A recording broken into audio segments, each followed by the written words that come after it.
बहुत सारे ऐसे एक्टिविटी होती है जो आपको हर बार हर दिन यूज करनी होती है। डेली बेसिस पे यूज होने वाले शॉर्टकट्स की है वो कौन कौन से है और किस तरह से हम अपने कामों को स्मार्ट बना सकते हैं with the help of shortcuts की।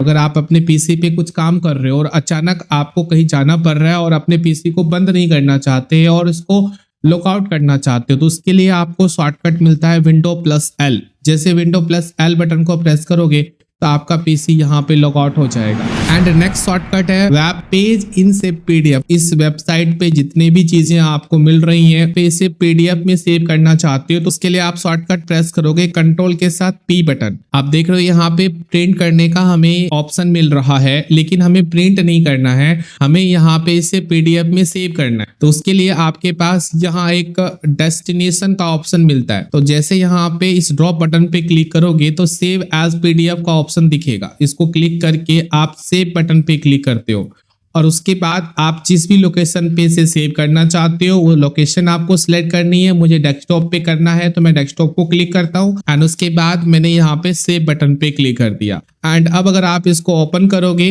तो वो सभी चीजें आपको दिखेंगी जो उस वेबसाइट पे शो हो रहा था। नेक्स्ट शॉर्टकट हम लोग यहाँ पे समझते हैं स्क्रीनशॉट। जैसे कि ये अभी पेज ओपन है, अब मैं इसके स्क्रीनशॉट लेना चाहता हूँ तो विंडो प्लस प्रिंट स्क्रीन कर दूंगा, ये स्क्रीनशॉट आ जाएगा। अब इस स्क्रीनशॉट को देखने के लिए हमने यहाँ पे अपने ब्राउजर में जाना है। पिक्चर ऑप्शन में जाने के बाद आपके पास यहाँ आपको स्क्रीनशॉट का एक फोल्डर मिलेगा। इस फोल्डर में आप जाके चेक करोगे तो ये आपका लास्ट में आपका स्क्रीनशॉट जो लिया है वो आपको दिख जाएगा, जैसे यहाँ पे है। नेक्स्ट शॉर्टकट, अगर आप अपने पीसी में किसी भी प्रोग्राम को ओपन करना चाहते हो तो उसको शॉर्टकट से ओपन कर सकते हो, शॉर्टकट बनाकर ओपन कर सकते हो। अब जैसे मुझे ये क्रोम के लिए शॉर्टकट बनानी है, यहाँ पे राइट क्लिक करने के बाद मैं यहाँ पे शो मोर ऑप्शन में जाऊंगा। उसके बाद हमें मिलेगा प्रॉपर्टीज। प्रॉपर्टीज पे क्लिक करने के बाद हमें यहाँ शॉर्टकट की का एक बटन मिलेगा। इसमें एक ब्लैंक नन बाय डिफॉल्ट आपको देखने को मिलेगा, लेकिन हमने पहले बनाया हुआ है इसीलिए हमें यहाँ शॉर्टकट दिख रहा है। अगर आप पहली बार बनाओगे तो आपके सामने शॉर्टकट की के बटन में नन लिखा हुआ मिलेगा। अगर आप यहाँ शॉर्टकट बना रहे हो उसके लिए आप कीबोर्ड में कोई भी बटन प्रेस करोगे। लेट्स सी कि मैंने प्रेस किया एस। आप देखो यहाँ कंट्रोल ऑल्ट और एस लिखा हुआ आ गया। कंट्रोल ऑल्ट ऑटोमेटिक आता है, आपको लिखने की और प्रेस करने की नीड नहीं है। यानी आपको यहाँ कंट्रोल ऑल्ट प्रेस करने की नीड नहीं है, केवल आपको एस बटन दबाना है, ऑटोमेटिक आपका शॉर्टकट तैयार हो जाएगा। उसके बाद आप इसे सेव कर देते हो ओके बटन पे क्लिक करके और यहाँ कंटिन्यू पे क्लिक करते हो। फिर जब आप अपने कीबोर्ड में कंट्रोल ऑल्ट और एस बटन को प्रेस करोगे तो ये क्रोम ऑटोमेटिक ओपन हो जाएगा। सेम आगे हमारे पास और शॉर्टकट्स है जो मैं आपको बताने वाला हूँ किसी भी प्रोग्राम को क्लोज कैसे करते हैं। अगर आप किसी भी प्रोग्राम को डायरेक्ट शॉर्टकट की मदद से बंद करना चाहते हो तो उसके लिए शॉर्टकट हमारा है Alt+F4। तो लेट्स सी हमारे पास यहाँ पे ब्राउजर है, ये ओपन है और मुझे इसे बंद करना है। तो बंद करने के लिए हमें टॉप पे कॉर्नर में हमें क्लोज का बटन मिलता है, यहाँ से क्लिक करके इसको बंद कर सकते हैं, लेकिन इसका शॉर्टकट है Alt+F4। डायरेक्टली हमारा वो बंद हो जाता है। लेकिन आप किसी भी प्रोग्राम के अंदर हो और वहां आप काम कर रहे हो तो आप यहाँ पे देखोगे लेट्स सी कि मैंने एक्सेल ओपन किया। इस फाइल में मैंने कोई भी काम नहीं किया, बस मैंने ओपन किया है। अब इसे मुझे बंद करना है तो ऑल्ट के साथ F4 बटन को प्रेस करूंगा, ये क्लोज हो जाएगा ऑटोमेटिकली। अब मैं यहाँ पे इसी प्रोग्राम को मैं दोबारा ओपन करता हूँ और इसमें मैं कुछ टाइप करता हूँ, क्योंकि यहाँ पे हमें शॉर्टकट में कभी प्रॉब्लम ये भी फेस करने को मिलता है कि जैसे कि अगर आप इस प्रोग्राम में काम करने लगे और काम तो कर लिया, अब आपको इसे क्लोज करना है। तो क्लोज करने के लिए Alt+F4 बटन को प्रेस करोगे तो आपके सामने यहाँ पे एक पॉपअप विंडो आएगा। डायरेक्ट क्लोज नहीं होगा, ऐसा इसलिए हो रहा है क्योंकि आपने इस फाइल में काम किया है और काम करने के बाद ये प्रोग्राम आपको एक मैसेज देता है कि आपका काम सेव नहीं है इस फाइल में, क्या आप इसे सेव करना चाहते हो। अगर आप सेव बटन पे क्लिक करते हो तो प्रोग्राम में ये रिकॉर्ड सेव हो जाएगा और क्लोज भी हो जाएगा। मतलब यहाँ पे आपको शॉर्टकट दोनों समझ में आ रहा है कि जब आप प्रोग्राम के अंदर काम कर रहे हो तब आप Alt+F4 बटन को प्रेस करोगे तो वो डायरेक्ट तभी क्लोज होगा जब आपने काम नहीं किया।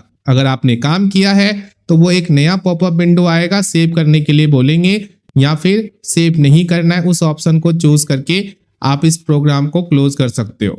आगे हमारे पास शॉर्टकट है, किसी भी प्रोग्राम को रन कमांड से ओपन करना चाहते हो तो उसके लिए आप रन कमांड का शॉर्टकट है Window+R बटन को प्रेस करते हो, इससे आपका रन कमांड ओपन होता है। इसमें आपको ओपन के सेल में आपको कोड लिखना है उस प्रोग्राम का जिसे ओपन करना चाहते हो। लेट्स सी मुझे एक्सेल ओपन करना है तो मैं यहाँ पे एक्सेल लिखूंगा, उसके बाद एंटर करूंगा तो ये हमारा प्रोग्राम ओपन हो जाएगा। सेम अगर आपको यहाँ पे MS वर्ड ओपन करना है तो Window+R बटन को प्रेस करोगे जिससे आपका रन कमांड आया। आपका जो लास्ट एक्शन है वो आपको दिखाता है, जैसे एक्सेल ओपन किया था तो वो बाय डिफॉल्ट लिखा आ रहा है, वो हटेगा नहीं, आपको हटाना पड़ेगा। फिर उसके बाद आपको यहाँ पे MS वर्ड ओपन करना है तो उसके लिए आप लिखोगे WinWord, उसके बाद एंटर करते हो। आप देखो ये MS वर्ड ओपन हो गया। तो आपने अभी देखा कि एक्सेल के लिए हमने केवल टाइप किया था Window+R एक्सेल, लेकिन MS वर्ड को ओपन करने के लिए हमने लिखा WinWord। तो इस तरह से आप अलग अलग प्रोग्राम को ओपन कर सकते हो, पर उसका अलग अलग शॉर्टकट्स है। अगर MS पेंट ओपन करना है with the help of run command, MS paint note किया जाएगा। MS वर्डपैड को ओपन करने के लिए केवल वर्डपैड लिखते हैं। MS वर्ड को ओपन करने के लिए WinWord लिखते हैं। एक्सेल को ओपन करने के लिए केवल एक्सेल नोट किया जाता है। पावर पॉइंट को ओपन करने के लिए पावर PNT का यूज किया जाता है। MS एक्सेस ओपन करने के लिए MS एक्सेस लिखा जाता है। क्रोम को ओपन करने के लिए क्रोम लिखा जाता है। सेम टू सेम इसी तरह से अलग अलग प्रोग्राम है जिससे उसके कोड के थ्रू ओपन किया जा सकता है विद द हेल्प ऑफ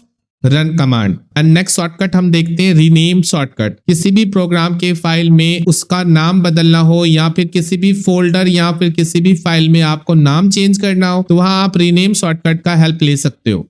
अगर आपको किसी फाइल का नाम बदलना है, जैसे यहाँ पे ये एक फाइल है, इस फाइल का नाम बदलना है तो उसके लिए आपको इस फाइल को सिलेक्ट करनी है और कीबोर्ड में प्रेस करना है F2। आप देखोगे यहाँ पे नेम चेंज करने का ऑप्शन एक्टिव हो गया। इसमें आप केवल अपना नाम चेंज करोगे। लेट्स सी मैंने यहाँ पे लिखा एक्सेल और उसके बाद एंटर, तो फाइनली हमारा वो फाइल का नाम चेंज कर दिया। इस फोल्डर का हमें नाम बदलना है, उसके लिए आप इस फोल्डर पे क्लिक करते हो, उसके बाद F2 बटन को प्रेस करते हो। उसके बाद आपको यहाँ पे टाइप करना है नेम जो आप रखना चाहते हो, जैसे कि मुझे यहाँ पे लिखना है फाइल, उसके बाद एंटर, तो ये इस नाम को चेंज कर दिया। नेक्स्ट शॉर्टकट है रिफ्रेश करना।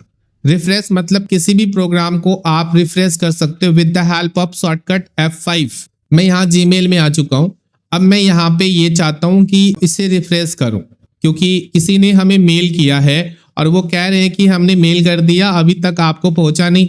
तो हम इससे मेल को रिफ्रेश करते हैं। रिफ्रेश करने के लिए F5 बटन को क्लिक करते हैं तो वो पेज ऑटोमेटिक रिलोड हो जाता है, यानी रिफ्रेश हो जाता है। अगर आपको पीसी में कोई नया फोल्डर बनाना है, कहीं पर भी आपको फोल्डर बनाना है, तो उसके लिए आपको वहां जाकर राइट क्लिक करके यहाँ से न्यू में चाहते हो, फिर न्यू फोल्डर पे क्लिक करते हो तो फिर आपका फोल्डर क्रिएट होता है। लेकिन इसका शॉर्टकट है, अगर आप शॉर्टकट से आप अपने पीसी में आप फोल्डर बनाना चाहते हो तो उसके लिए Ctrl+Shift+N बटन को प्रेस करते हो। आप देखते हो यहाँ पे हमें एक नया फोल्डर बनाने का ऑप्शन दे रहा है और ये बना हुआ आ चुका है। अब यहाँ पे इस फोल्डर का नाम बदलना है, आप केवल यहाँ पे नाम दे देते हो। लेट्स सी मैंने यहाँ पे दिया है PC, उसके बाद एंटर। फिर से हमें एक नया फोल्डर बनानी है तो Ctrl+Shift+N बटन को प्रेस करेंगे। जैसे हम Ctrl+Shift+N बटन को प्रेस करते हैं हमारा फोल्डर क्रिएट हो जाता है। इस फोल्डर का नाम भी हमें यहाँ पे चेंज करना है, डायरेक्ट हम नाम चेंज करके एंटर करेंगे तो हमारा फोल्डर सेव हो जाएगा। मैं इस वेब पेजेस पे हूँ और मुझे इसका URL कॉपी करना है तो उसके लिए आप यहाँ पे प्रेस करोगे F6। कभी कभी ये URL काफी बड़ा होता है, जिस वजह से अगर आप मैनुअल सेलेक्ट करते हो तो प्रॉपर सेलेक्ट नहीं हो पाता, और यही वजह है कि हम शॉर्टकट का हेल्प लेते हैं जो कि F6 है, जिसकी मदद से हमारा URL ऑटोमेटिक सेलेक्ट हो जाता है। बस हमें इसे कॉपी करना है और जहां इसे यूज करना है वहां पेस्ट करके हम काम कर सकते हैं। Window+E, जैसे Window+E बटन को प्रेस करोगे तो आपके कंप्यूटर में क्विक एक्सेस का एक पैनल ओपन होगा, जिसमें यहाँ लेफ्ट हैंड साइड में डाउनलोड, डॉक्यूमेंट और यहाँ पे आपके ड्राइव भी देखने को मिलते हैं। कौन कौन से ड्राइव है, C ड्राइव, D ड्राइव। इस तरह से आप इन जगहों पे जाके आप अपने इमेजेस, अपने वीडियोस, अपने फाइल को यूज कर सकते हैं।